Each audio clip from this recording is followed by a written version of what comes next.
এমতে ঘরে বসে আপনার ব্যবহৃত পণ্য কিভাবে বিক্রি করবেন তাহলে চলুন দেখে নেওয়া যাক। তো প্রথমে আমরা এমো অ্যাপসে চলে যাই। প্রোফাইলের যে আইকনটা আছে এখানে ক্লিক করতে হবে। এরপর মার্কেট প্লেস, এখান থেকে নিচে যে প্লাস আইকনটা আছে এখানে ক্লিক করতে হবে।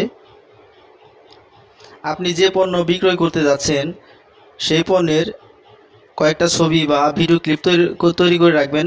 তো এখানে যে প্লাস আইকনটা আছে এখানে আমি ক্লিক করে দিচ্ছি।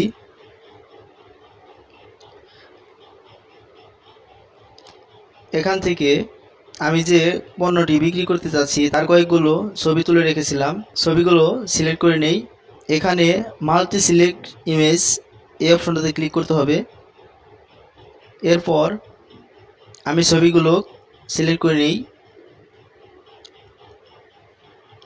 এরপর নিচে যে টিক মার্ক অপশনটা আছে এখানে ক্লিক করতে হবে। এরপর নেক্সট, এখান থেকে কন্ডিশন সিলেক্ট করতে হবে। যদি আপনি কোনো পণ্য নতুন বিক্রি করতে চান তাহলে নিউ সিলেক্ট করতে হবে, আর যদি ব্যবহৃত পণ্য বিক্রি করতে চান তাহলে ইউজড এখানে ক্লিক করতে হবে। আমার পণ্যটা যেহেতু ব্যবহৃত সেজন্য ইউজড অপশনটিতে ক্লিক করছি। এখানে ক্যাটাগরি সিলেক্ট করে দেবেন, আপনার পণ্যটা কোন ক্যাটাগরির। আমার পণ্যটা মোবাইল, এখানে মোবাইল সিলেক্ট করে দিছি। আর আপনার পণ্য যে ক্যাটাগরির হবে আপনি সেই ক্যাটাগরি সিলেক্ট করে দিবেন। এরপর ডান। এখানে প্রাইসটা নির্ধারণ করে দিতে পারেন। আমি আমার পণ্যের প্রাইসটা নির্ধারণ করে দিচ্ছি। আমার পণ্যের প্রাইস আমি নির্ধারণ করে দিচ্ছি।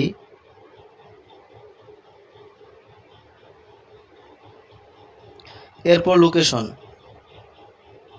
আপনি কোন জায়গা হতে আপনার কাঙ্ক্ষিত পণ্যটি বিক্রি করতে যাচ্ছেন সেখানকার লোকেশনটা দিয়ে দিবেন। আমি ম্যাপের অ্যাড্রেসটা ওকে করে দিচ্ছি। এরপর ডান। এরপর একটা ফোন নাম্বার ব্যবহার করতে পারবেন।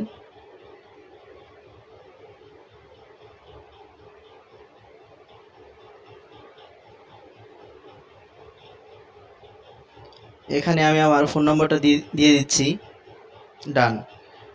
এবার পোস্ট।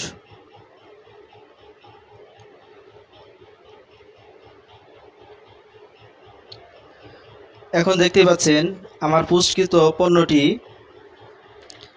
আমার যে ফ্রেন্ড সার্কেল আছে, আমার ইমোতে যারা যারা কানেক্ট আছে তারা খুব সহজেই আমার এই পণ্যটা দেখে কিনতে পারবে। এমনকি আমার এই পণ্যটা মার্কেট প্লেসে গিয়েও ইমো মার্কেট প্লেসে গিয়েও কিনতে পারবে। তো আমার এই ভিডিওটা যদি আপনার কাছে বিন্দু পরিমাণ হেল্পফুল হয়ে থাকে তাহলে আমার ভিডিওতে একটা লাইক করবেন।